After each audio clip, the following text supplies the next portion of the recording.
Nu ska vi rulla oss i snön. Inte jag. Vi badar. Buss. Inte buss. Dubbelpool. Jacuzzi. Med andra ord. Vi ska rulla oss.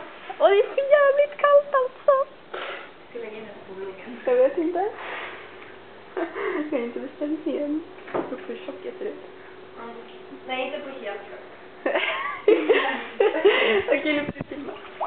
Kan du gå ut först? Vad är det som blinkar? Vi rullar ut samtidigt. Vänta. Vänta. Ställ dig då. Men vänta. Oj då, oj då. Okej, men vi bara sätter oss. Skynda, jag fixar.